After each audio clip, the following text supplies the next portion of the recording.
Hello lovely people, welcome back to my YouTube channel. My name is Bola Harrison, and if you're an existing subscriber, I love you. Thank you for your support. Thank you for sharing my videos. If you are a new subscriber, thank you. You're welcome to the family. And if you're just watching this video per chance, please stay to the end, watch, and don't forget to subscribe. Just a quick follow-up to my previous video. I'll be telling you the documents you need to apply or start your Czech Republic students application or process. And these documents are like what you always know: your original academic certificates, which is if you're applying for bachelor's, your original WAEC, and your every document you also need: your eligibility letter original, your WAEC results, your secondary school transcript, list of courses you did in your secondary school, and all of that. Then your original transcript. If you're a bachelor student applying for masters, you want to have your bachelor certificate and your bachelor transcript, not student copy, official copy. If you are a PhD applicant, you need your bachelor certificate, your master certificate, and their original official transcript, not electronic copy. Original transcript you collected by hand, because the stamp on it has to be physical stamp, physical rubber stamp, not the electronic stamp. So it is not a transcript you print out. Trust me, even if you get to the embassy, it's going to be returned to you. It will not be super legalized. I'll get back to that later. The reason why I said that you need your transcript, not the printed copy, is because you need to authenticate, I think legalize this document at the Ministry of Education, Ministry of Foreign Affairs, and super legalize it at the embassy. Because for applicants from Nigeria and some of the other West African countries that uses the embassy in Abuja, let me speak for Nigerians now. We when it comes to Czech Republic University, we fall under the category of super legalization clause. So there are some people that fall under apostille, but we use the super legalization clause, which means the embassy needs to super legalize your document, attesting that it is original. So after doing MOE, which is Ministry of Education, I call it MOFA, which is like MOFA, that's Ministry of Foreign Affairs. Then you go to the embassy for super legalization. So if you are a Cameroonian, a Nigerian, a Togolese, or whatever country you are coming from, you have a Ministry of Education, you have a Ministry of Foreign Affairs. This document has to go through them first, attesting that that degree is official and it is original from the university you acquired it from. If you are a Nigerian, you studied in Cameroon, your document has to be authenticated or legalized by the Ministry of Education in Cameroon. If you're a Nigerian and you study in the US, that's a different thing. But if you're a Nigerian, you study in Nigeria, your certificate goes through the Ministry of Education in Nigeria, which is in Abuja. Third thing you need to do immediately after you've gained your admission and you've been informed informally, is it formally now or informally? They send you a notification, maybe a mail, that you've been accepted, but you need to go through another process. That process is called the nostrification process. Now, this nostrification process is like an evaluation of certificates, where the school attests that your documents are correct. So in some cases, your school tells you, before we send your documents to you, because they have to send the physical copies to you, we want to see, so we are sure that your documents are okay, you can go and legalize. Which means they want to check if probably what you studied is the same as what they have in their program. So I studied philosophy in Nigeria, yeah, so they needed to confirm the evaluation of my documents, if it equals a Czech Republic philosophy program in that university. It's just similar to the West evaluation you do if you are applying to Canadian schools, US schools, or if you're evaluating your document to Canadian standard. That's how I can compare it for you. So it's like you are doing a West evaluation. So in this case, in Czech Republic, it is called nostrification. Now, some universities will tell you to go and do your nostrification elsewhere and bring to them. Some universities, they do it, but you pay. In some universities, 600 Czech crowns, 650 Czech crowns, about 8 something. And then in some universities, it depends. If it's a bachelor, it's lower. If it's a master program and PhD, it's higher. Then some universities they take a flat rate. Another thing is that after you've done the nostrification, you notarize. Notarize is like after doing your Ministry of Education, Foreign Affairs, and super legalizing at the embassy, you make a photocopy of the document front and back. I said front and back because at the back you have the stamp from the Ministry of Education, sealed and signed. You have the stamp from Foreign Affairs, and you have the stamp from the embassy. So you have to photocopy front and back, if possible in colored.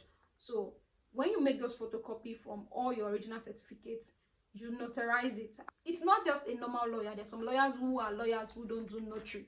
So you have to make sure you are using a notary lawyer. That's how I can say it. So the lawyer notarizes that photocopy. That means notarizing is like authenticating it that this is a photocopy of an original document. That is notary. Now, the next step is to send the notary certificate to your school. In some universities, you don't have to add your police reports and medicals. You just send those educational credentials to them, each school and what they require. So you just have to follow the instruction of your coordinator. The coordinator is like a liaison in the student affairs office or the international office and the student. So she passes the information to you and tells you what to do every step of the way. And if you are not clear, you can also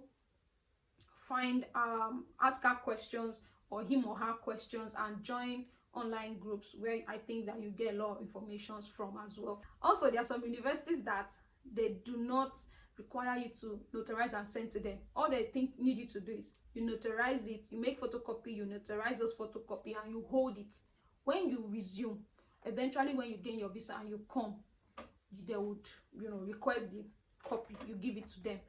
The other thing you need to do is that after the evaluation is done, before the hard copy of a document will be sent to you in Nigeria, you need that hard copy. Very important. A soft copy will be given to you. You can use that soft copy and other documents to keep applying for visa appointment dates every 15th of the month. And you can also immediately tell your coordinator that they should start nominating you for student mode or student regime. It depends. Either ways, just tell them immediately you get your admission that please so and so, I would like you to nominate me for student mode. Then in some cases you get your documents DHL'd to you. DHL is the major courier service they use. They use post service, which could take a long period of time, not express. I mean regular post, like 30 days or more. So you either have to wait. If you get your admission really early, you can afford to use post. But if you didn't really get your admission early, like let's say from April, May, you get your admission from let's say May, June, you really want to opt for DHL and tell them that you will pay. There are some universities again that will tell you that they don't want you to pay. What they use is post. You really have to be convincing that post is going to take too much time and it might get lost, so you want to use DHL, you will cover the charges. Again, they may or may not agree. Another thing I want to mention is your police character certificate and your medical certificate. You want to translate them to get your admission. I would advise that you do your medicals, but the police certificate, I would advise that you don't do it immediately, because sometimes you might get appointments immediately, sometimes you might not. So, and the police character certificate is valid for just 3 months. So if you do it too early, it might expire before you get to use it. And now the new process is kind of like expensive. If you do it when you get the admission, immediately you get appointment, you are still safe because it has a longer validity time. Because even if it's 1 day past the validity period, the Czech Republic embassy would not accept it. You do your police translation, that's your police character certificate, and your medical translation by yourself, which means after they send your admission letter and accommodation letter, you do your police character certificate and medicals. You find a translator you want to use. There are so many translators. The embassy has a dedicated link to translators in Czech Republic. Don't use translators in Nigeria. You use translators in Czech Republic, and you make sure that they do not send you soft copy of the translation. They send you hard physical copy, paper, stamped, signed.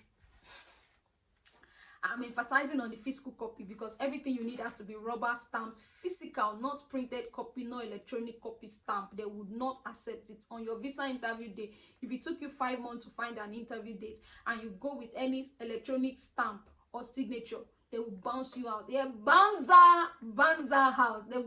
You really do not want to waste all that time going home for something so trivial. So discuss with the translators, translate. But my advice is that wait until you get an appointment date before translating. If you're a PhD student, merely you get your admission and you submit a document for nostrification and you've been told it's fine and your nostrification has been done, immediately you can do your police report, you can translate, because I am very certain that you would be on the next available student mode, or you would scale through. They'll send it through DHL to Nigeria. You will pay for DHL. You will pay for DHL. Another scope I can tell you is that talk to your coordinator that you want to send your police character certificate and medicals to him or her to help you send along with your visa document, which is your admission letter and accommodation letter. Your coordinator may or may not agree, but you just want to try. I've never experienced PhD taking that long. PhD are always giving preference. If you go to the embassy, they cancel your dates and your school has to reapply again, they'll still pick you in as much as you're a PhD student, which means that you get preference on the, should I say, ladder. So for instance, I go to the appointment and I miss a document and I have to come back and I tell my school to, nominate me again for the student mode, which is the visa process, and they put me on that list again. In as much as I'm a PhD student, I will still get preference. I will still get a date faster than those who had been there, who are masters or bachelor students. So that's how it works. So those are all the things you need. Your police character certificate. Tell the translator, I want physical hard copy. This is everything. This is everything that you need for your Czech Republic student application process. Thank you for watching. I love you. Thank you for staying to the end. Don't forget, subscribe, keep watching, keep sharing my videos. That sounds like I'm saying, please share my videos. I love you. Mwah.